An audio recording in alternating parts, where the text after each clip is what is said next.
So, what's your name?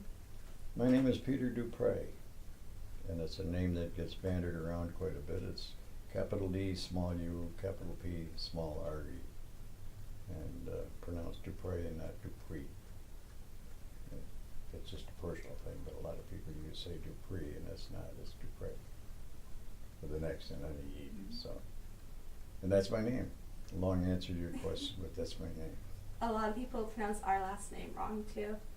It's Caracas with the accent on the first syllable, but a lot of people pronounce it Caracas. I tried to take it, I don't know the spelling, but I tried to take it from the pronunciation, and I'm coming up with Greek. Is that close? A lot of people think it's Greek. It's actually Hungarian. Hungarian? Yeah. Okay. So, I know you said your age before, but just so I have it on. Okay, well, I'm 92. 92. Yeah, I usually kid around with it. I say I'm 90. I would have been 93, but I was sick a year. You got to think about that one a little bit. Go ahead. When was your birthday? May the 12th. What branch of military did you serve in? I was a U.S. Army medic in World War II. I was stationed in England. The battles were going on just 26 miles away across the channel, and we got the guys right off the front. They were, if you think MASH kind of situation, they would be taken care of on the battlefield by a medic, taken back to a field station of some kind or another, and then they'd bring them over to us in England, and either by plane or boat. And basically our job was you took the bullets and we took them out. Our job was to try to get this guy and put it back together again as much as we could. So technically I was a hospital and surgical technician, able to work in both ends of the care. And I was over there for almost 2 years while the battles were all going on, and so we had a steady stream of patients that were coming in. And you could fill libraries with the stories of individual cases, of course, that came in. But that was pretty much it. And we, depending on the flow of battle, that's what our workload was based on. The Battle of the Bulge was, and you've heard the phrase, the Battle of the Bulge, and it was a turning point really of the war. And but the casualties and everything that went with that were terrifying, and both in number and in degree of injuries. And as a result of that, I have been able to travel twice over to those battlefields. I was over there in December, just before Christmas, for the 70th anniversary of the Battle of the Bulge. And again, just a couple of weeks ago, I was over in Austria and Germany for a couple of weeks to celebrate literally the end of the war. And that coincided with the reunification of the East and West of Germany. So just came back from being a part of those, and it's been a fascinating thing. So for me, World War II is still not going on, but the connections to it very much are. And so I've been enjoying that very much. It may sound funny, but those were days when I was a young guy, and they were fascinating things to be happening. But we put a lot of guys back together anyway, and that was basically our job. Some of it was this, and some of it was actual, repair, fix the broken arm or whatever. And the stories that can come out of that are infinite. Just what kind of a story would you like to hear? Degree of the injuries, or the numbers of them, or how did they reach us? And sometimes we'd get them in, and they would come in on a gurney, a large wheeled thing, and they'd still be in the battle battlefield clothes. If a guy had a broken leg, we would not to cut the leg off, but cut the pants off, or cut the leg of the pants off to be able to work on the injury. So we got him muddy and all back in those days. Seems like a long time ago, and it was, but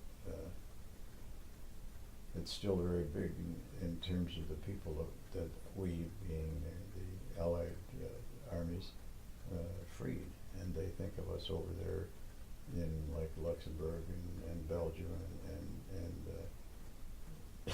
surprisingly even in Germany as saviors. And I was up last week, 2 weeks ago now. We were visiting the Lion's Den, which was the Eagle's Den, Hitler's retreat on the top of the mountain. And you've seen, I don't know if you've seen any of the pictures, but meetings taking place on the big stone walkway around that home. It's up on the top of a mountain in Bavaria, and we were there, and I had we were there for a dinner actually, and when we came out, I looked around, and there were maybe 20 of us, all Americans, and then there were a lot of other people who were visiting there, and so I had my harmonica with me all the time, and I pulled that out and played God Bless America up in Hitler's den. You know, we thought it was pretty neat. So and that was just 2 weeks ago. So anyway, that's what I was in. I was technically a hospital and surgical technician, and stay there. There, we took care of television, right? That's one way to shut it off. Anyway, fire away, and I'm sure that you have questions beyond what I'm talking about here. So. Did you just work with other American medics, or was it? Oh yeah, at that point, sure. Yeah, if you can think of a battle, and you've seen a million of them on the tube, and let's say the kid got shot, got his leg broken or something, the medic would come running in, and you've seen the pictures with the red stripe on their arm, and their job initially was to stop the bleeding if that was possible, render some kind of pain relief, but you had to be careful of that because you didn't know quite what was wrong with the guy, but stop the bleedings and just try to get him so that he could be taken from there to something more definitive like a hospital. And our job was just exactly that. We were a general hospital. We took care of whatever came through the door, and we had quite a contingent of doctors, nurses. It was a regular hospital actually, but extremely active, and it was astounding to us however bad the injuries were that the majority of those young guys only wanted to get back up with their boys. They didn't want to go ship back home or anything. You've seen things, oh good, I got wounded, now I can go back home. They didn't want to go back home. They wanted to go back with their buddies, their boys, and that was across the board. They were pretty much that way. And so our job was to accommodate them as much as possible. It did not, and you started to say something about meeting with other soldiers. We never had that. That's every once in a while we would get a prisoner in because they didn't look at a man with a broken leg, for example, and say, well, he's one of theirs, leave him there. They would take them and treat them, and I don't know whether you'd call it honor among thieves or whatever but so there were times when we had patients that were other countries, and of course the Allies. We consisted of. No, it is. I'm just changing with one of the settings. Sorry. Was there any particular men that stand out in your memory? Two of them, yeah. The worst, the one with the worst wounds that we got by far was a young guy that had been shot in the stomach and developed peritonitis. And everything inside of him was infected. And this isn't a pretty story, but those infections start from the inside and work out.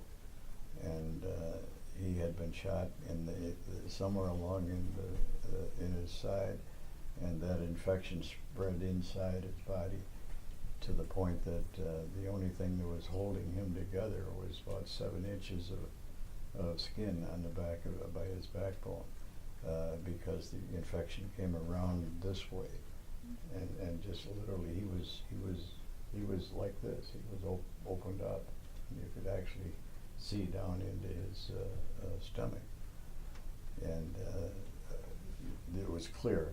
I don't mean you could say, oh boy, look down in the stomach, but he was literally opened up, all but 7 inches of skin holding him together, and we if we moved him, if we just wanted to turn him over so he wouldn't get bed sores or stuff like that, we'd get about 6 or 8 guys, and almost on a precise thing, just move him a little bit more, because if we moved this way too fast or this way too fast, you would literally break him in two. And so we had to, I remember him at probably the worst injuries of any that we had. And we had one guy that came in that we never could find out. I was in charge of the office. There was of the ward. We had 40 patients actually, most of them orthopedic patients. And at the end, and if you know what I mean by a Quonset hut, Katie, you know that you're familiar with the like a part of a tube.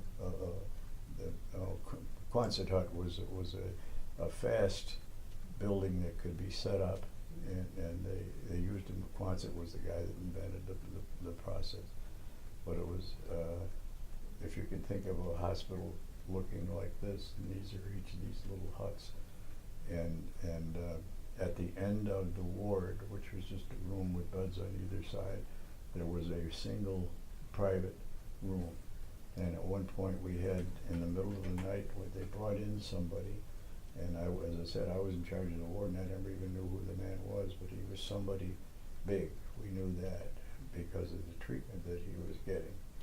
And we all reasoned that he was probably somebody from Eisenhower's staff that had been wounded or injured in some way or other. And it was all very secretive. We never, as I said, never found out. And he was mysterious in the sense that, you know what I mean by a steamer trunk? The rounded, the big old luggage. Today they do it with a soft bag, you know. But every place that he went, there was a very heavily guarded steamer trunk that went with him, and we didn't know what was in it at all until it was Christmas. The first Christmas after he arrived as a patient, he called us into the room, us being the 2 guys that were working in the room actually, and he wanted to get cups. He wanted me to get what we had. We had about 20 beds in there, so he wanted to get about 20, 25 little cups. And he opened up, or he had us open up this steamer trunk, and what it was cognac that had been, they had been in a monastery or God knows what, some farmer's private source, but this was dusty old bottles of cognac, and what he wanted to do was have a Christmas toast, and he had us take just a little bit in these cups and take them around and give them to the guys, and then they raised a toast to the American soldiers or whoever it was at that time. But those are the two most interesting. And one guy that I never did see, except that I know he went in as a patient, and he had an amputation. He took one of his legs off. and I was standing outside the operating room door, and the nurse came over and handed me the leg that had just been taken off, and said that this, and he said, as a matter of fact, this boy was a Catholic, and so his leg has to be buried. Yeah, so that then this, then imagine a nurse opening up a door and handing a leg to you. That was an interesting thing too. But that was it. It was wartime, and that's what we were doing. If the leg had to be taken off because it couldn't be repaired, well, then we took it off. And you're seeing the results of that now with the roadside bombs and so on that are coming out of the battles over there. Horrifying things, actually. What made you want to become a medic? Were you a doctor before the war, or? Honey, my hearing isn't all that great. Oh, Say that sorry. a little louder if you will. What made you want to become a medic? I didn't want to necessarily. Historically, I worked at Bausch and Lomb. When I was in my senior year of high school, the war was just starting. We weren't in it. The U.S. wasn't in it, but we were certainly preparing for it. And the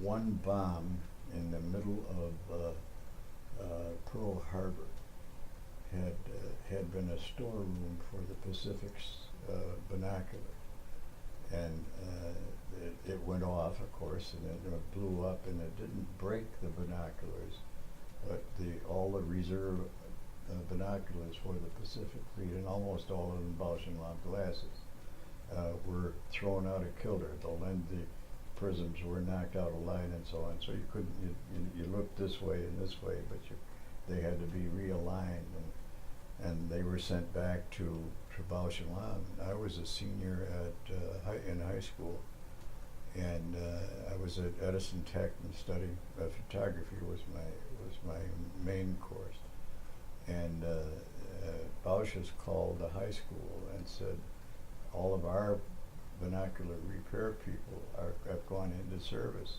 but these things are coming back, and we have to put them back together again, and we literally need help. And this was in the middle of my senior year. Do you have anybody that's ready to graduate, just not, it's killing time, but able to come out of there? And if you can send us somebody that would help us, then we would hire that person as a full-time employee. And when graduation came time, they'd go back in and go through all of that. And there were two of us that got picked to do that, and I was one of them, obviously. So I was out here. I was a senior in high school and working full time as a binocular repairman. And our job again was to just realign these things. And I had three younger brothers, all of them in service, and I'm the oldest one in the family, and parents were dead, and so I was the senior. I was the father in addition to being the oldest in the family, but all of my family was going in, and it was wartime, and it was Hitler time, and it was kill a son of a gun, and the mentality was you didn't want to stay out, you wanted to get in, particularly where I was, and I was responsible for my three younger brothers, and they're all going in, and here I am enjoying life as a full-time employee, getting a good salary, so, but they kept, when my number came up for the draft, Bausch said, no, we can't spare him because he's a binocular repairman. Binoculars are a weapon of war, it's just like a gun is, okay? So our job was to fix these binoculars. And at that point, when I got another deferment, I just looked around and I saw all I could see was my brothers, my kid brothers, all in there. And here I am enjoying a full-time job and the money that went with that as a kid. Now I'm talking about a 19, 20-year-old kid. And so I said, no, I've got to go where my brothers are. So I turned down the deferment, and so they took me into service, and I was they decided in the eminent wisdom of the Army that I was in fact a binocular repairman. So they decided I was going to be sent. I was at Fort Niagara, and I was supposed to be sent to Philadelphia, to the Frankfurt Arsenal in Philadelphia, as a binocular repairman in service. And at that same time, the Army opened up down at Fort Bragg, North Carolina. They decided they were going to create another hospital unit because of the anticipated invasion of Europe, and it was going to have major casualties, so they needed more medical aid. So they decided to create a hospital, quite literally. So they did, and the hospital was the 114th General Hospital, and they set it up in Fort Bragg, North Carolina. So I'm at Fort Niagara, ready to go to Pennsylvania as a repairman, and all of a sudden they said, no, clean out Fort Niagara, send everybody you've got, because we got to staff this hospital.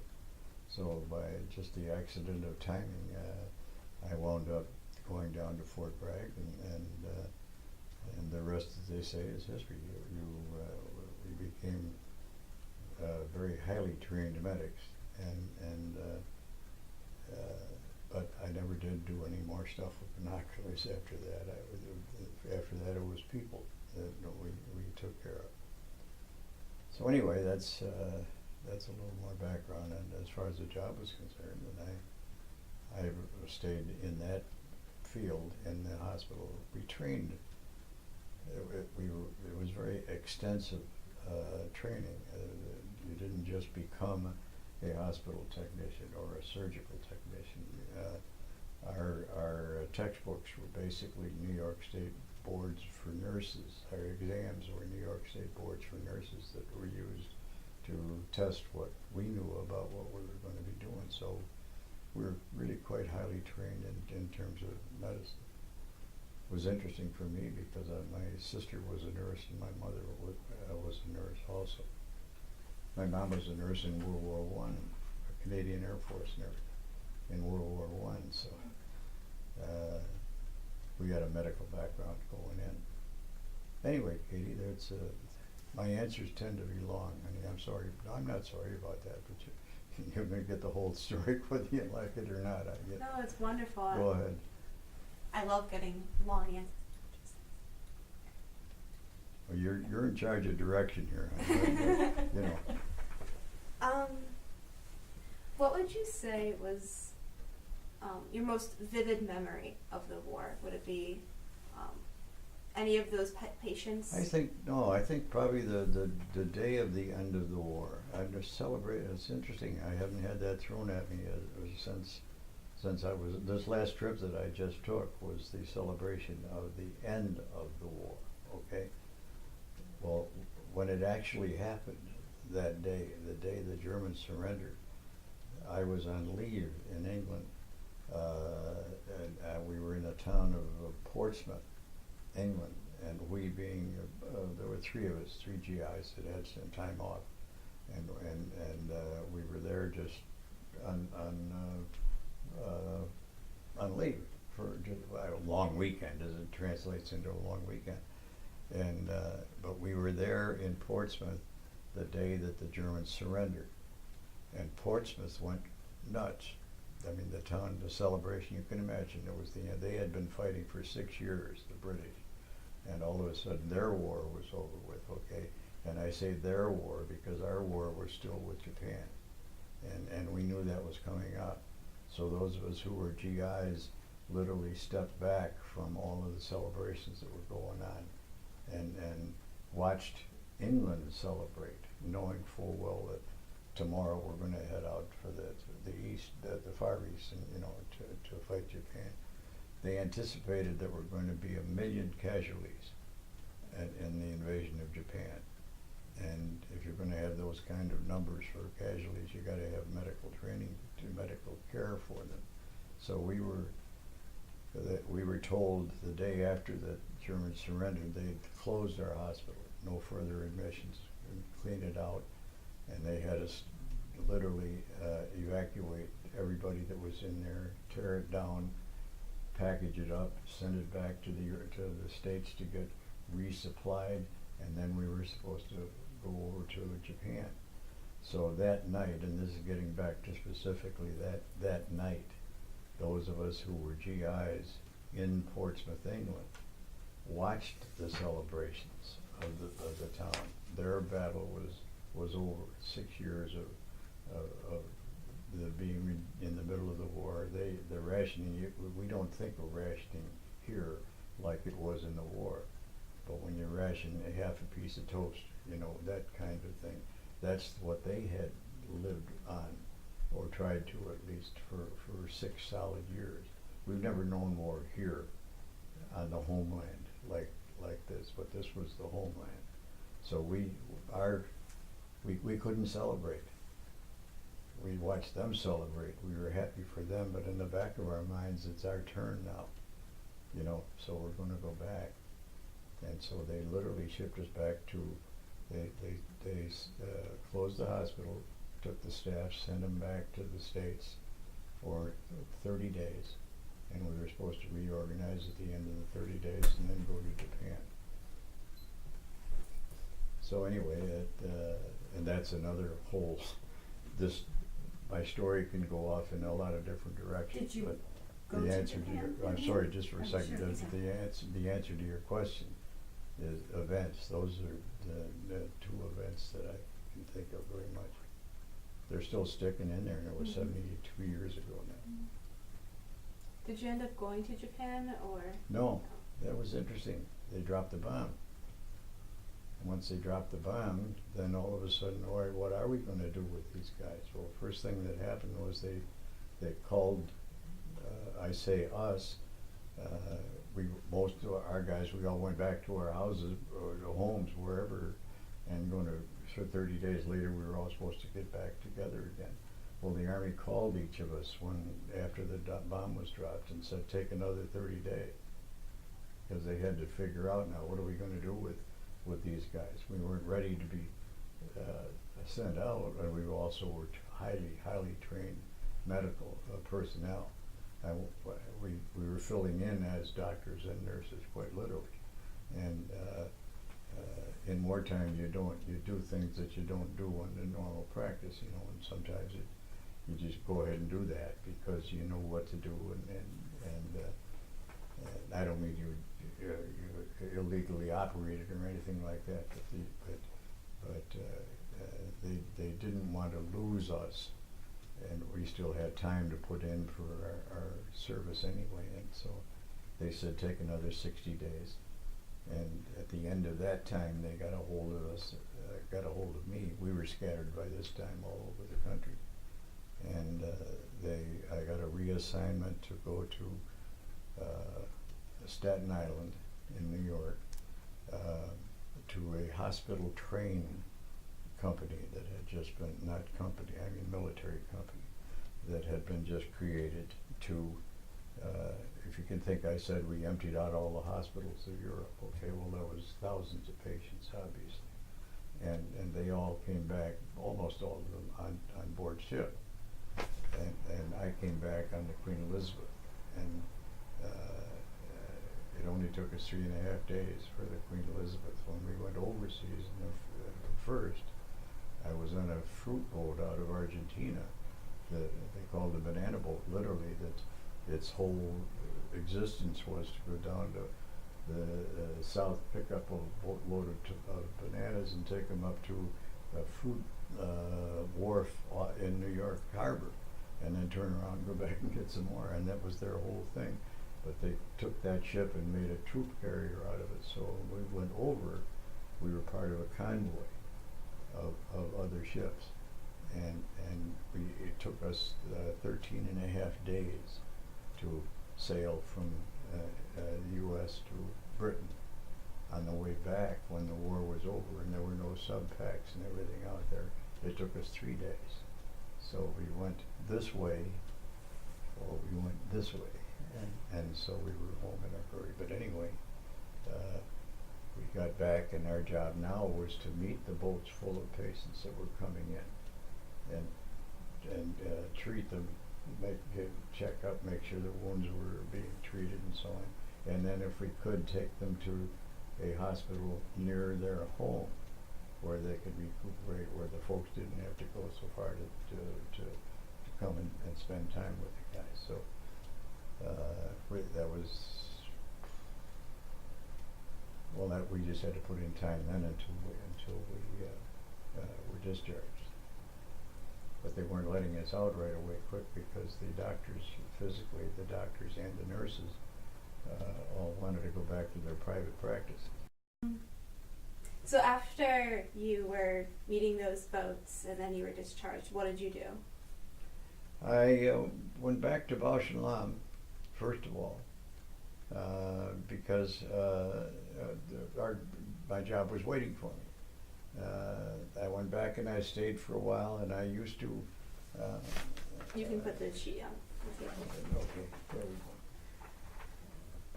go. I had decided that I didn't want to go back to working on binoculars. I wanted to. So I got into a program at Bausch's to be a draftsman, journeyman draftsman, go to school, learn how to, and so I mentioned RIT, I went to RIT, and I went 6 years, nights, 3 nights a week for 6 years, but at that time it wasn't even called RIT, it was Rochester Athenaeum and Mechanics Institute. So I'm an early graduate of RIT, but through that connection, I became a draftsman, and I was working at that at Bausch and Lomb, and I like to talk, and you found that out already in this short time, okay? And I would sit down to my drafting board, and it never said a word to me. It never. I had no communications with it. I would do things, you know, make my pretty lines and stuff like that, but no one ever talked back. No one ever said a word, and that was driving me nuts. And I just went to the boss and I said, sorry about that, but I gotta have a two-way communication, somehow. And they put me in the sales department of Bausch's, and my customers all of a sudden were the movie studios of Hollywood and so on, because Bausch's made professional movie lenses. And now I don't mean that to be glamorous. I didn't meet or become anything to do with any of the actors, for example, except for one incident, and that's, I mentioned the Queen Elizabeth. When we came back on the Queen Elizabeth, they had that when we sailed out of, where was it, out of Liverpool, I think, they made an announcement that anybody that knew how to entertain to report, because they wanted to, for our journey back, they wanted to do something with the time, and so they decided to put a show together, and I played the harmonica all my life, and so I signed up, and so we put on a show, those of us who did any kind of entertainment, and we were on the stage of the Queen Elizabeth, and there were 21,000, and I'll repeat it, 21,000 soldiers on that Queen Elizabeth on the way back, and so, but we were 3 days, 3.5 days, and so this whole thing was to try to just fill that time, you know.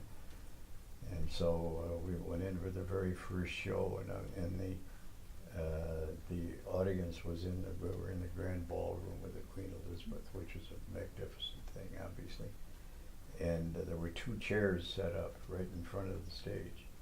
And when the show started, they brought in two people. One of them was a guy named Lehman, who was the governor of New York at that time, and the other one was Jimmy Stewart.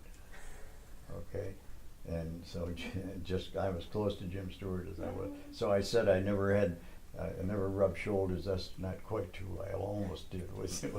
I met him, you know, but in that capacity, and it was interesting because that one of the guys that had volunteered to help out on this thing claimed that he was a nightclub master of ceremonies in Chicago and had all kinds of experience. And he did, as it turned out. but all of his vocabulary had 4 letters in it, and he was just like early Eddie Murphy kind of thing, and he lasted 1 show, and they pulled him and then put me in as master of ceremonies, and so I entertained. That's the biggest show I ever put on. We had them come into the grand ballroom. 7 different shows we put on that day. Show lasted a little over an hour or whatever it was, and we'd clear out. They came in 3,000 at a time, empty them out one door, put them in on the other door, put on the show again, and for that one day we literally put on 7 shows. But it was in there. But then, and we met Jimmy Stewart along the way, you know. But that was. There's only so many people on the face of the earth can say what I just said, because that happened. That was very unusual, obviously, and fun too. Do you still play the harmonica? All the time. Yeah, I play at every funeral at Assumption Church. I play here at the nursing home. I play. I'm involved with the honor flight, also. I've been on the honor flight, but I've also, my job is to play when they come back, when they come off the plane coming back from Washington. I don't know if you've had the good fortune to be there at the airport, but if you have. I have, yeah. All right, okay. Well, you know the afterwards downstairs where they get everybody together in the one room? Mm-hmm. Okay. My job is to play at that, the music for that Star Spangled Banner, if you will, or whatever else they want played. And so yes, that's the end. Here's my partial supply of my harmonicas sitting over here. I didn't But know yes, I somebody- play all the time. And probably going to be making a recording. I've had some recording done, some CDs. Wow. Yeah, and so that's that answer. Yes, I do play, and I love it. I enjoy it very much. When Where did did you you- start? Pardon? When did you start playing? Was that as a We, child or in the as service? as a real little guy. My dad was in the tobacco business. We lived up in northern New York, and he was transferred down to a city called Bellevue, Pennsylvania. It's a suburb of Pittsburgh, and we moved into Assumption Church down there, and they had everybody. The church had its own school in those days, and there was a thing called the harmonica band. Now, we never had those up in the northern parts of the country, but back in those days, the band would be the kids in the school would learn how to play the harmonica and play in parades and everything else. I mean, it was a big deal. They'd have a couple hundred kids in them, and people say today, "No, you got to be kidding me!" But there weren't in it. We didn't have a lot of instruments around or anything, but they had harmonicas, and we were new kids in the block, and all the Du Prés were brand new to the family. I wanted to get to know who the other kids in the class were, and they all belonged to this band. And so it was the middle of the Depression. It was 1933, I think, somewhere around in there. And I wanted to be part of that band. I figured if I could do that, not because we were musical, because we weren't. In no way were we musical. And so my dad scared up 50 cents. Now, that doesn't sound like much, but 50 cents in 1933 was a lot of money to be spent on a harmonica, okay, when you could buy food with it. And so Dad bought me a Marine band harmonica, just like that little white job there. And so I used to sit in the house and teach. I taught myself. I don't know music. I don't know a thing about music, but I know sound. I know how to make a pretty sound with it, and so I do, and I enjoy it very much. But I still do it quite a bit, actually. Would When you I like to play some? Or Pardon? Would you like to play some? Oh, Or- sure. You want, like right now, for example? Yeah. Okay. What do you want? You tell me. Whatever your favorite song is to play. Well, do you like Phantom of the Opera? I played Phantom of the Opera and orchestra last Do you? year. Okay, then you may appreciate this.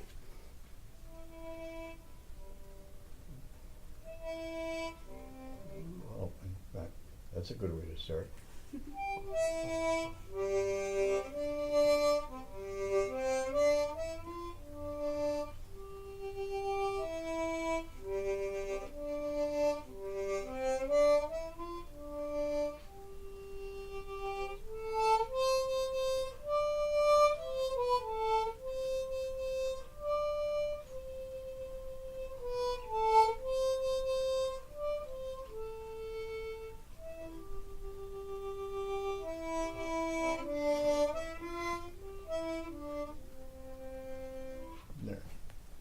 There's a little bit.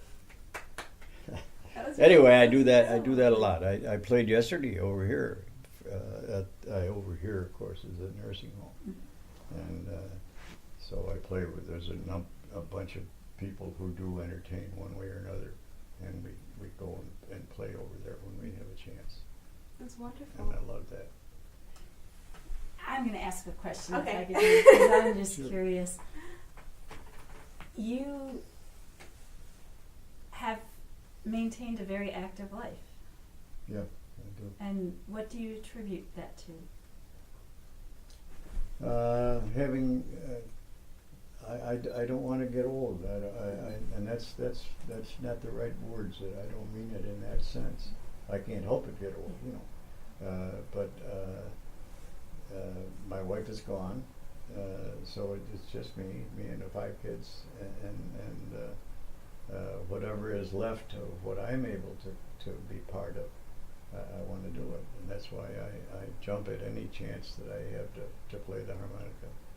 I mentioned the CDs. I did that as a fundraiser for our church, and they made over $1,000 selling CDs for the music department. Okay, and I mentioned that one of the highlights was just 2 weeks ago up at the Eagle's Nest in Hitler's home in Germany, you know, and I was up there playing God Bless America, and that's so that's quite a time span for you, but yeah, I just it's part of me. It really is. I carry it with me pretty much all the time, and I can entertain, and so I do. But part of it is, and well, I've had the phone rings all the time, and I say yes whenever I'm able to. I do not drive. I said I'm 92, and my kids 5 years ago anyway were scared of Dad driving. I didn't have any accidents or anything. I had a car. I mean, I was still able to get around, but my kids were concerned about me because all around me, guys my age were getting into accidents, you know. So I just handed my keys to my son. He was driving my car one day, and I had another set in my pocket. And I just handed the keys to him and said, "That's it." "What are you talking about?" He said, "I just quit driving." And it was just that easy, and it makes it sound so simple. I know some people can't do it, but and it's a great regret. I very much regret that I'm not able to go from point A to point B, because I have to depend on my son's recovering in Farmington. I'm here, you know, and I have to make arrangements to be able to get out to see my son in Farmington because I can't drive myself. Long answer to your question. All my answers are long answers to my question. Your turn. You talked about honor flight. Mhm. When you actually went on the flight itself, Mhm. what was it like? Exhilarating. Exhilarating. It was the I'll answer it from my standpoint, but also for what as late as recently as last night, I had that same question. I was out with a neighbor here, and we were at a church entertainment thing. I didn't play, but it's a nephew of mine out in Brockport, and we played. What the heck? problems with being 92 is that you lose train of what you're thinking of. I'm sorry about that. Huh. See, that's what happens with a thought. All of a sudden, the thought's over there someplace. Go tracing it. Try your question again. What was your experience being on the honor flight? On the honor flight, thank you, dear. The guy that I was with was on his honor flight a couple of months ago because he had said to me one day, "No, I'm not eligible for that." I said, "Well, you were in service, weren't you?" And he said, "Yeah." And so bottom line is that question by pure coincidence we faced last night at a table in this church in Brockwood, and he was saying, yeah, and pointing to me, he got me to go, and what we're trying now desperately, when I say we, I work with the honor flight. That's one of the activities, if you will, and I play at the airport, but I also greet, just meet the people coming in the airport. There's 3 tables, 3 chairs set up there, and sometimes I'm on one of those chairs.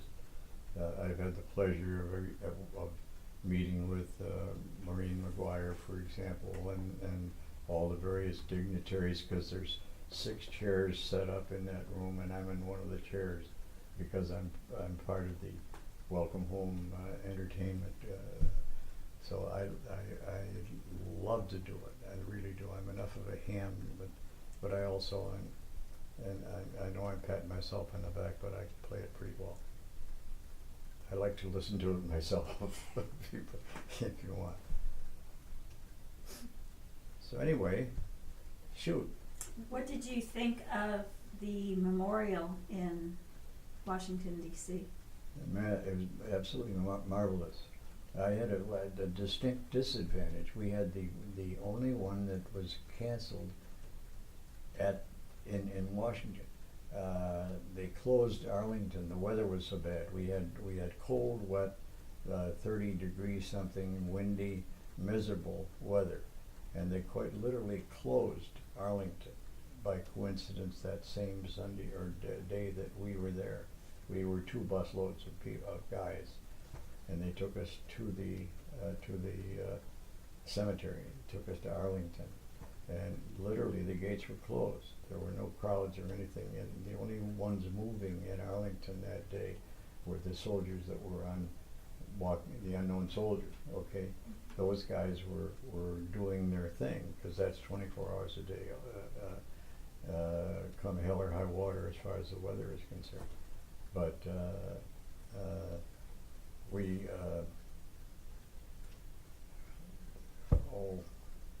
we enjoyed that nonetheless, but it was it was different because we pulled up to the Marine, the raising of the flag, okay, and the bus driver just went over as close as he could to it by bus, and anybody who had a camera and wanted to get a picture of it. Now normally you want to go out and get the right angle and everything else. In this pouring miserable rain, he just opened up the door, and those who had cameras went running out, got a quick picture, and came back in. But even under those circumstances, and that's the way we saw every one of the memorials, but it was awe-inspiring. It really was, and it had to have been part of that. Some of those names that were on the monuments, for example, were did I know them? Yeah, I knew them in the sense that they came through the hospital. My hospital, not necessarily, but the system, which I was part of. And so there's really no place. And one of the things you fight when you're talking to a guy that doesn't want to go on the flight, because I never shot anybody. I never had a gun. I mean, this is what you hear, I didn't really do anything. But anybody that was wherever they were was there for a reason, and that reason was to help somebody that needed some kind of help, whatever it might have been. And your contribution doesn't have to be where you're face to face with the enemy. The contribution is to try to get the whole thing over with, and everybody contributes to that. And this little guy at this end of it, that's the wrong word, he's not a little guy. He's equal to this this guy up here who maybe was the general in charge, or that guy with the cognac, you know, they all contributed something. Well, even if it was sitting in an office and writing down the name. What name? The name of the kid that just came back. Why do you need the name? Because his parents live in Oklahoma, and then we got to contact them. Is that an important thing? To who? To the parents? To the kid? Absolutely. To just say all I ever did was sit in an office. You fought your war. You fought your war a little differently. That's all. And I had that same thing when I was a medic. You know, I never carried a gun. One of my brothers was shot down over Berlin. He was a bombardier navigator, and he was a prisoner. That's my brother. Okay, my brother Paul was a Marine in the South Pacific, and he started at Guadalcanal and went all the way up to Japan. And now that's active boom, boom, boom warfare. Okay. In the meantime, I was this Army medic, and you tend to say, well, then what? I didn't shoot anybody. And one of the problems that we have, and now in the people that work on the honor flight or with the honor flight, is to convince that guy that just wrote out the names that was a contributor. 15 to 1. Each soldier shooting has on average 15 people in the system that had to be there for him to be able to do that. Where did he get his gun? Where did he train? Who trained him? Well, they trained him in such and such a place. Okay. And so, you know, to say if you were part of being in the military, and in wartime, you're contributing every bit as much as the guy that's shooting the enemy. And it's hard to get that through to guys.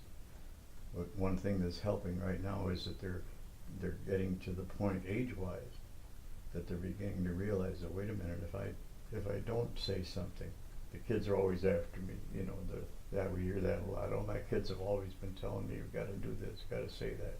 Yes, you do, because once you're gone, there's an eyewitness. Once I'm gone, same thing. I walked around 2 weeks ago in Berlin, walking around. My brother was shot down over Berlin, parachuted down, and he broke his foot on a rock when he parachuted down. So he was in a German prison hospital in Brandenburg, which is this area around Berlin. And I literally 2 weeks ago was walking around, stopping and listening, and I'm saying, Dave, talk to me. Let me know, where did you land? Because I knew I was in the area where my brother had parachuted down. Okay. But well, in any event, I hope that answers your question. It does. Yeah, good. My camera is actually about to die. Mm-hmm. It's full. That's No, a shame. the battery. I fully charged it, but Okay. the battery life isn't that I good. warned you. I talked a lot. So if there's anything else that you want to add before, On the film. yeah, I don't know. on I don't know film. what you're going to do with this, son. But to the extent this is an appeal based on a guy that was there. Okay. Try to do this. Try to get this out. Try to tell the kids that you're with, whose grandfather is me. Okay. Tell them to get to Grandpa and tell him to get out and tell his story. Because once Grandpa's gone, there's no more story. And Grandpa was always going to, or should have. And if he doesn't, then that's all that history is lost. So I think it's important that everybody say, Grandpa, tell me. Because that's the other side of the coin. So the people, the guys are beginning to realize, when I say guys, it's mostly guys. I mentioned my mother, however, was in World War I.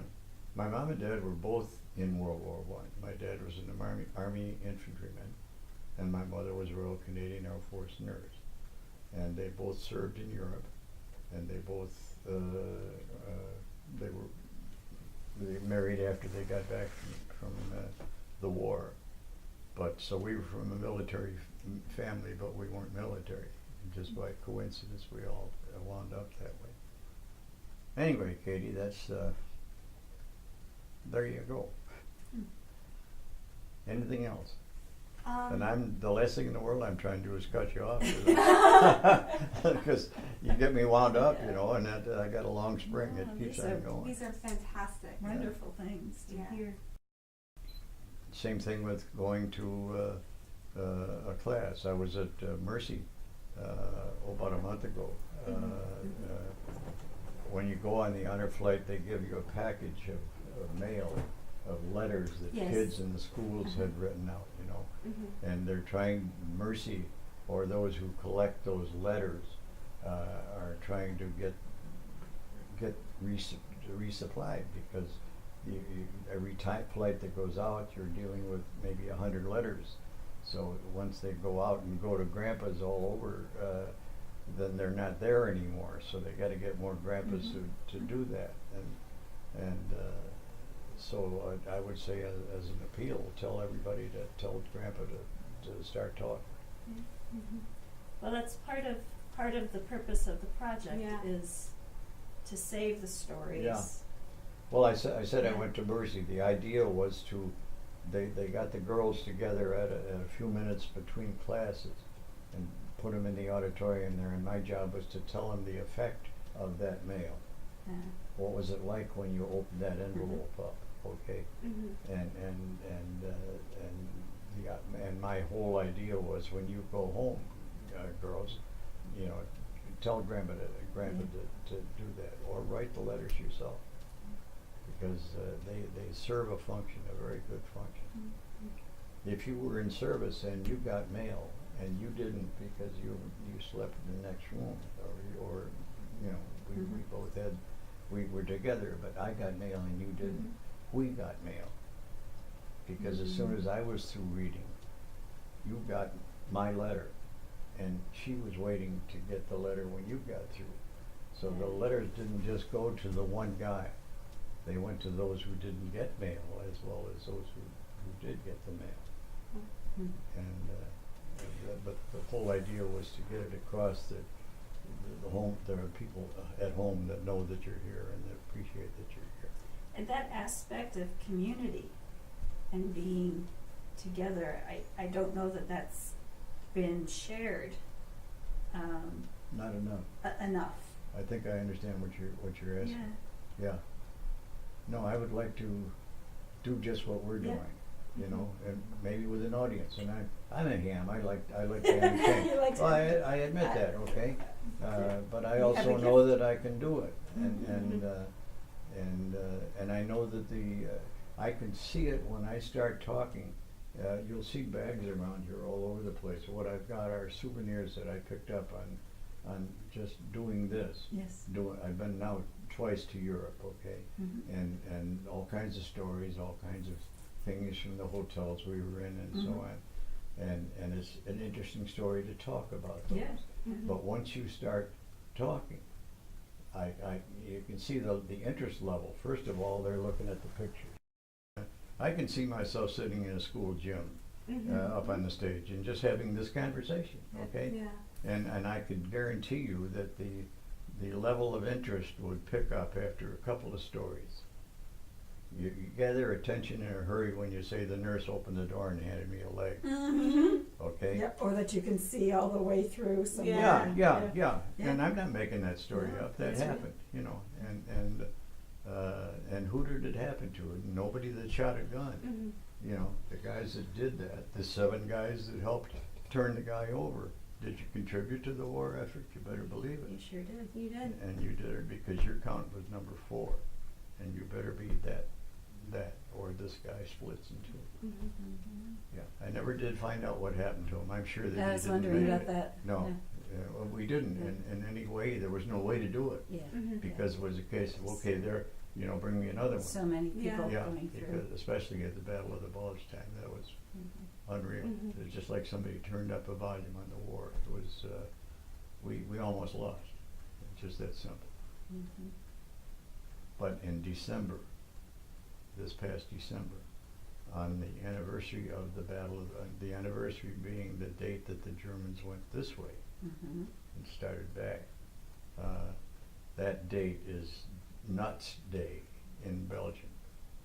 And the general in charge of Bastogne, the military, the American general, General McAuliffe, answered the Germans' offer to stop shooting. The German offered to stop shooting, so because you're losing all your men, you don't have a chance. We got you totally surrounded. You know, why don't you just surrender? Mm-hmm. And McAuliffe's answer was just one simple word: nuts. To the German, okay? And the Belgians celebrate that day. It's Nuts Day, the day that McAuliffe said to the German general, nuts. Translation, Wow. go to hell, you know? And we were in, I was in this is an eternal memory. On that day in this year, last December, I was in the middle of Bastogne, dead center of town, where the memorial is. And the memorial is a tank, an American tank that sits in the center of Bastogne. And it's the emotional, the educational center of the whole war. It's where the Germans went the other way. And there were 20 of us that were there. And we were standing in that terrible, the same kind of weather that we had when we were at Arlington. Terrible, miserable, snowy day. And we were standing out in front of this tank, and they had European news cameras and everything, interviews going on all around the place. Tom Brokaw was standing right behind me, for example. Wow. Okay, and we went to a dinner right afterwards, and Mm-hmm. they had a big tent set up in our honor, and so we went in for interviews and so on, but we had to wait, and we were waiting in that terrible weather, and we didn't know what we were waiting for. And finally, we could see two very large black limousines coming down the road to where this gathering was, and out stepped two very, very fancy looking people, and it was the King and Queen of Belgium, and they had come to say thank you. And here we are around this tank and all these GIs, and they started at this end and talked to me. I was over in here someplace, but they came to every single one of us. Thank you for being here. Tell us about your family. Where are you from? Without anybody saying, okay, now next, you know. And who am I talking about? I'm talking about the King and Queen of Belgium, okay? And we left that ceremony and went over to Luxembourg, to the cemetery. And Luxembourg is a duchy, duchy, or whatever they. But anyway, that's headed by a duke. Okay. Oh, that's where we went next, and we were greeted by the duke. Okay, who presented me and all of us individually with a hand and scroll plaque. Thank you for your service in World War II, and it's the Luxembourg Medal of Honor, and you know, and on these travels that I've been on, we picked up a whole bunch of medals of honor of one thing or another. Mm-hmm. So the World War II was becoming, for me, a very fascinating part of my life, to say the least, Mm-hmm. and I just don't want it to end at this point, really, just from this standpoint. Mm-hmm. I enjoyed this. And I hope you do. I do. I love hearing about Good. everyone's stories. My youngest brother that was in college when I was over there, he wound up in the U.S. Army, and he wound up in Germany, and his job was transportation, Army transportation. And what that meant was taking these guys that are through in Europe and getting them back home. How do you do it? Well, you put them on a plane, you put them on a train, you put them on a boat, whatever. And he was in that end of the war. Was it important? Sure it was. Was it as important as shooting a gun? That's an unfair comparison, because here's this kid from Nebraska, and he's been stationed for 2 years in Germany, and the war is over, and he's got a chance to go home now. And my brother Tom in the traffic control department had his list on their name to put him on that ship that took him back home. So was his job important? Ask his mother, you know? So, anyway, there you go. What a delight. Thank you so Thank you. much. Yes. Really Thank appreciate you. it. This was a pleasure. And as I say, I'm happy to do it. All right. I really am. Can I take your picture Certainly. with my cell phone since my camera died? I mean, I told you I'm a Yeah. ham, hon. Yeah.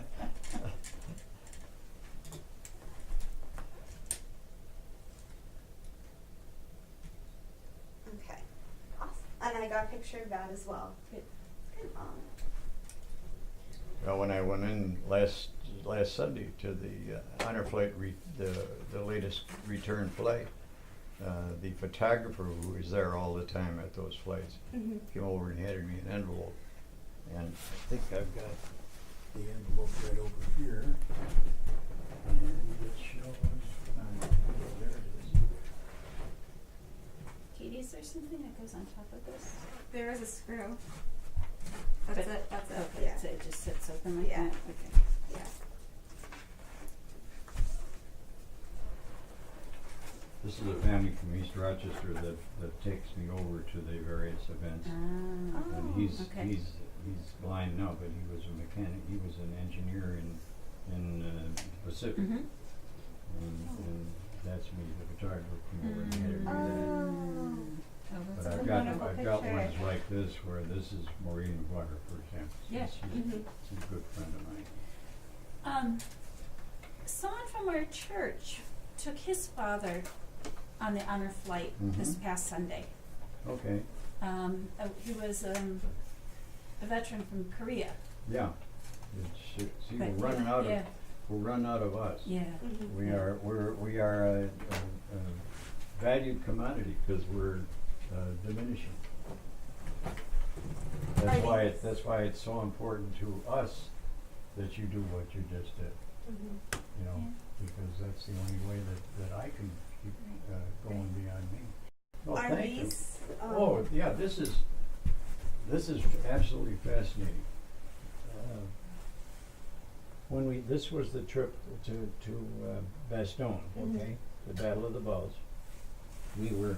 We had a full-time. We were there for 2 weeks, and we had a full-time paid photographer with us. Mm. And when we got back home a couple of months later, I received this, and this is a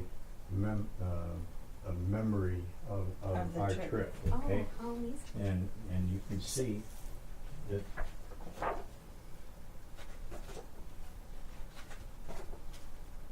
these are the guys we were with, Mhm. and this guy was with us on this Mhm. last flight, and he was the head of the guard unit for the Nuremberg trial. Oh. He was he was in charge of Yeah. the guys that were watching Hitler, and not the Hitler by that time, Right. but all of those But the other- guys, okay? Yeah. And he was with us on this flight, and I was with him in the courtroom 2 weeks ago in Nuremberg, and he was standing like we are now saying, and that's where Himmler sat, and that's where Heydrich sat, and Wow. That's, He must have Oh had my some stories. gosh. yeah, yeah, Yeah. and I'm talking, I'm saying me within the last 2 weeks, okay? Mhm. Yeah. So here it's just a name, but is it a name? No. He No. was- But the pictures in here are beyond belief. Oh wow. And this the very first place we went. When we got there, we got off the plane, and we flew to, or we took the bus to Luxembourg, and this is the American Embassy in Belgium, and this is the American ambassador, and here I am, and we were just as we were on the plane, and this is the greeting that we got our very first afternoon, and these are shots. Wow. This is in the embassy. This is the American Embassy in Belgium. Okay.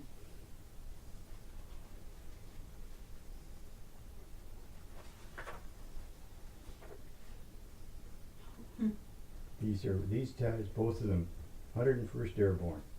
They landed in France on D-Day by parachute. Wow. And this is the cemetery in Luxembourg. Mhm. And this is the Duchess, okay? And Mhm. there's the The commendation medal. that she Yep. gave us. And the studies of the faces, these are the monuments I say it's in Luxembourg, it's not. It's in the United States because Luxembourg deeded the land where the cemetery is to the United States. So this is a piece of the United States. I just got chills, wow. Okay? I Yeah. didn't know that. I Yeah, didn't know yeah. that either. I wonder how many people in U.S. history know Yeah. that Well, there's a piece of... okay, I- that's the value of this. Yeah, I Exactly. did Okay. not know Yeah. that. Right. This is our first death. He passed away a few months ago. Oh. But and this is the guy that was the guard. I just was with him for this on this last trip. Mhm.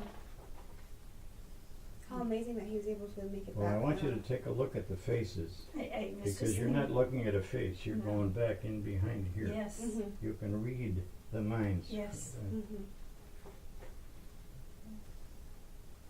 And this is the cemetery itself, obviously. And if you notice, this says George Patton. Mhm. That's General Patton. Mhm. And he's buried.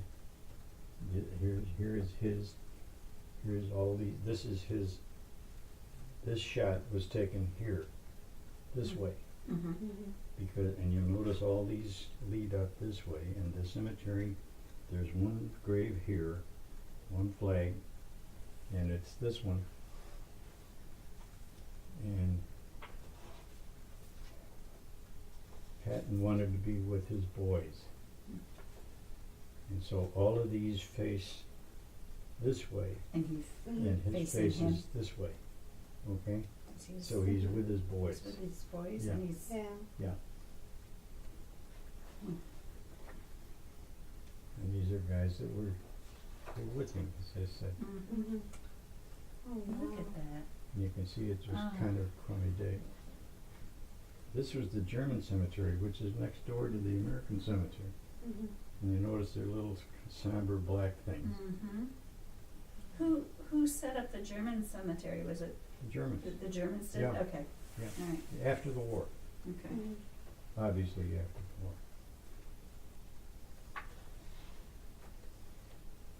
Hmm. This is one of our guys who used to be a good singer. Enough said. He was enamored by the sound of his own voice. Oh, the heart was still strong then. Oh yeah, but he thought every minute was time for a song. And he'd break out like this and everybody'd say, "Oh God, here he goes again." That's funny. But this is the parade in Bastogne. Mhm. That's incredible. Well, there's more to it here in a minute. There I am. There I am. Mm. And Look at the just look at the Yeah, eyes, you know. But this is the military escort that the king and queen had. I mean, you can tell from the pictures that people are in two places at once. Oh yeah, Yeah. absolutely, You know? absolutely. There you go. Look at that. Yeah. Yeah. Well, this was a very good photographer. Yeah. Oh yeah, he is. Very Yeah. This is amazing. No, that's not the king. That's the head of the Belgian military. Mhm. Mhm. These are statues of. This is McCullough. This is the American general that said nuts. Mhm. Mhm. Great. Okay. Oh, wow.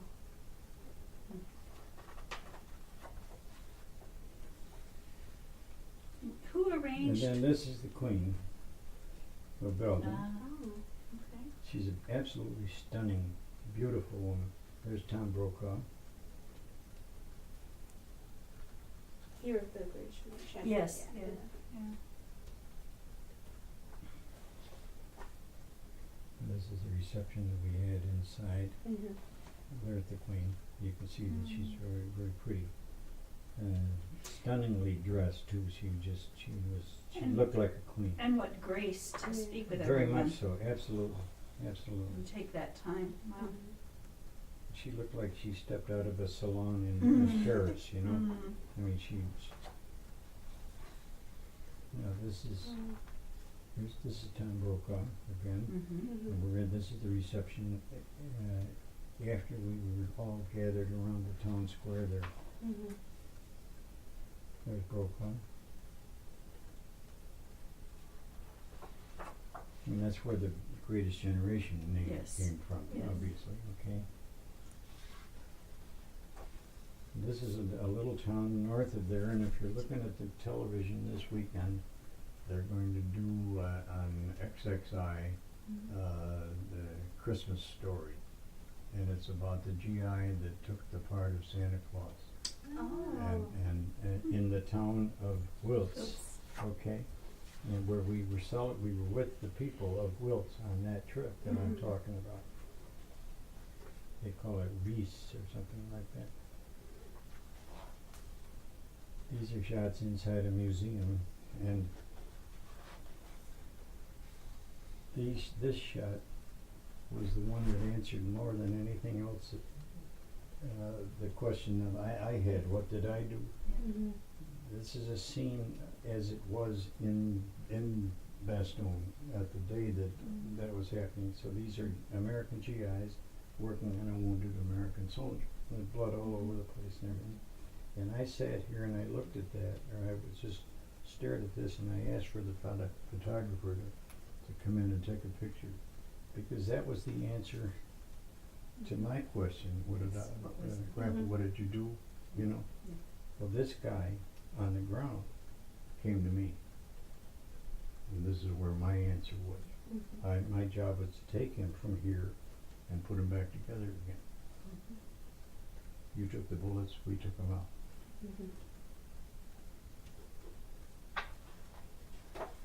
Here's another good study of what's going on in your mind. And you studied photography in high school, you said. Yeah. So you have an appreciation on many levels for this. Oh yeah. Well, these are models. This is, and that's a German soldier. It wasn't one of ours. That was one of ours, and you could see the foxholes here. We were now in the same. I've read that We were in the woods where these guys fought. Okay, and they took us over. This is the guy that was the guard, the chief of the guards that I mentioned. And there's some of these you can see yeah. Oh, wow. Okay. That's amazing. No, that's this is a photo. This is a picture. You can see it's on a stand. Okay, and it's photographing this area. See this building? Here it is.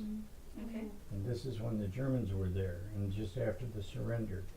And this is the way it was the day that we were there. And that went into our study.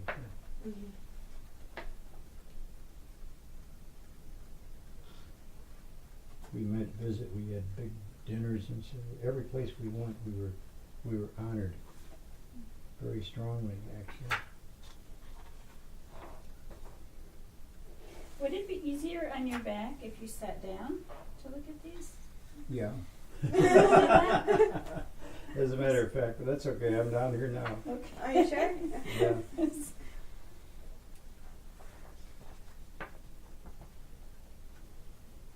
We went to a town. This is the Christmas town, actually. We went to a. They had this celebration, and it was all very much in our honor.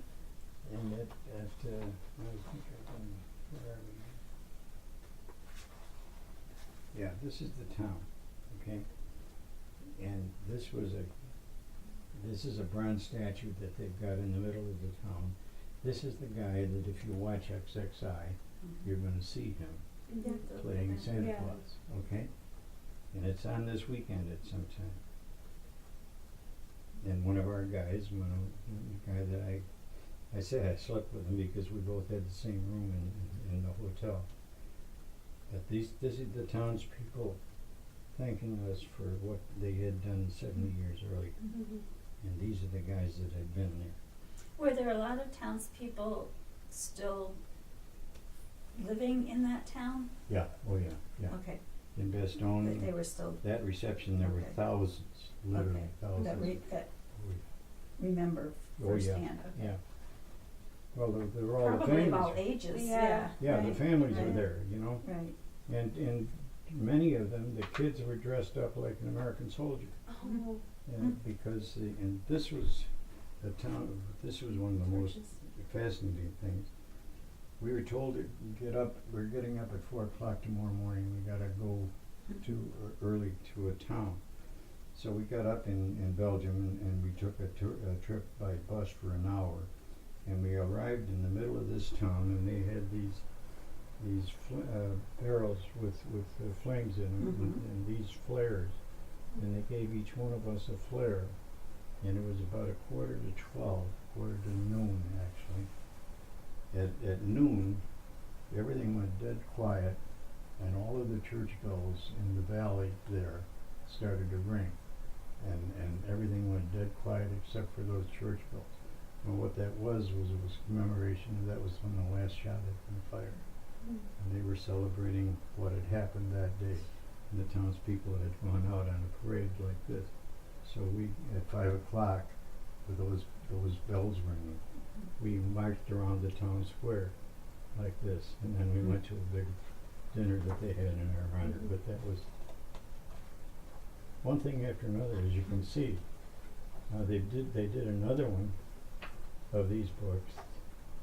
This was me. They were showing us factuals and so on. This is the guy that ran the whole shooting match for and where was he from? Australia, actually. And he, what organization? They call it the Greatest Generation Foundation, Okay. and it's used by corporate funding people to finance it. Trying to, you know, how was I flown over to Germany Right, for that's 2 what I was weeks wondering. and stayed in a Yeah, nice hotel. yeah. The one we just came back from. Yeah, this was in the town. The church had been destroyed. This is a guy from over by Charlotte. Nice guy, great guy. But this was in the church that's being rebuilt. And there I am. Here's the foxholes. You see this? Right. Anytime you see the snow like that. Now those foxholes are 70 years old.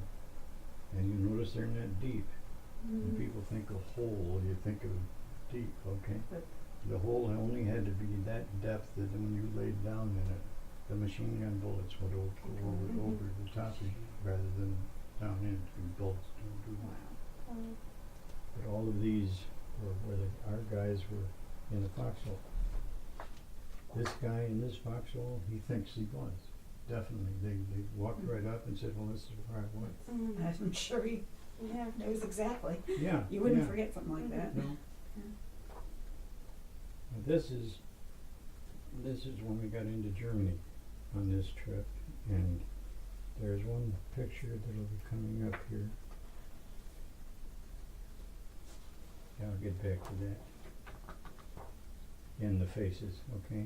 I mean, you almost want to cry looking at this, and it's just, let me take a picture and then stand there and you can see the mind just going around. This is where we met with soldiers from other parts of, some of these were Germany.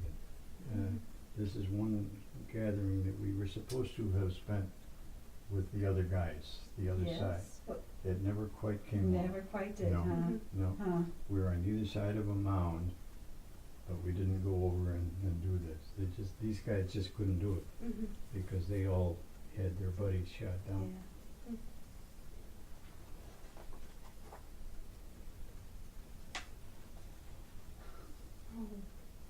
That was my roommate on this trip, Joe Riley from California. And this again is the one that just passed away. The black and white ones are so powerful. Yeah. Let's sing.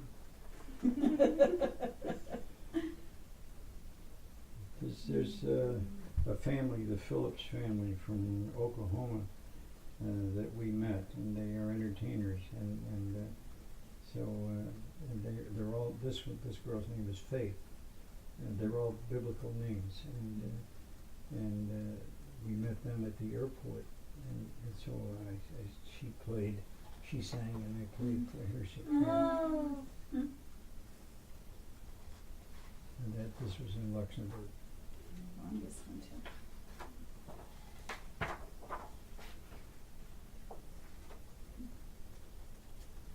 We were up on the top of the hill where the town had been taken. The Germans had left one tank. They just stopped fighting and ran away and left the tank. And then that tank is still there as a memorial. But down at the bottom of this hill is this chalet, big beautiful place. Mm-hmm. And when the guys took that hill and chased the Germans away, this lady who lived in this chateau was a little bit of a girl, 70 years younger than she was in this picture, and she still lives in that house. Now I won't say that these guys met with her No, at that but- point, but that's Yeah. what's behind this. And this again is my guy from the Nuremberg trials.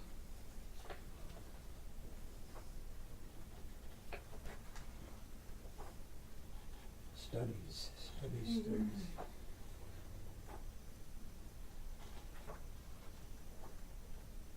That's really the greatest massacre that took place was a town called Malmedy, M-A-L-M-A-D-Y.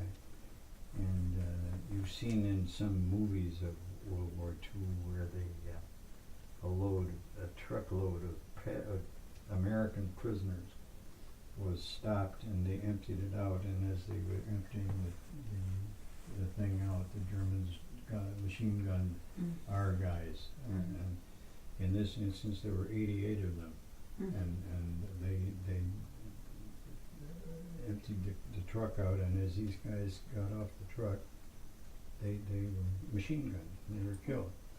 And this was the greatest massacre of the war, actually. And this is a town. The town has a memorial that they have built, and they're bricks, 88 bricks.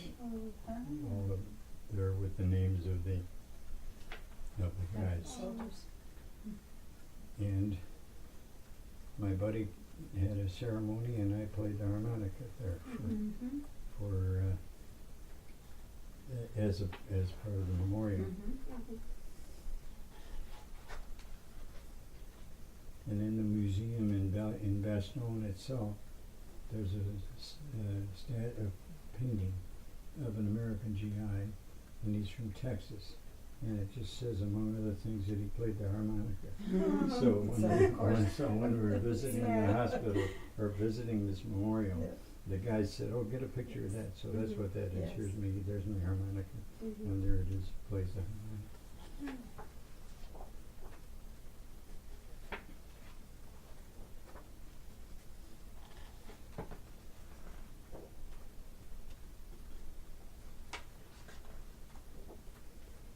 More of the same. That's the city of Bastogne's memorial, That's beautiful. and all around it are the places where our guys came from, almost like the World War II Yes, memorial. it's very similar. Yeah, and this is quite a picture. There's only one name on here. This is in Germany. Is it- The that's top the of them Germany, is the one yeah. I referred to. I said I'll get back to that. Mhm. There's these three stones. This has one name on it. The name is Rommel. Okay, and Rommel was the Here's- premier yeah. German general. Yeah. But they gave him a gun and he had to shoot himself because he fell out of favor with Hitler. And so he is buried here, and I call this picture the paths of glory lead but to the grave, because that's what this is. He had all that glory and greatness in there, and all that says on there is wrong. And these are more shots of us in Germany on the way home.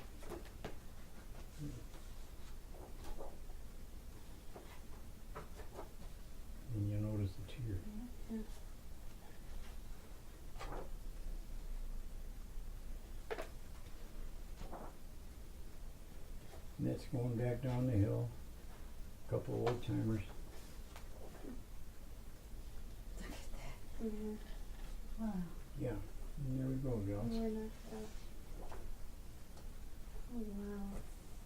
So, got a few memories.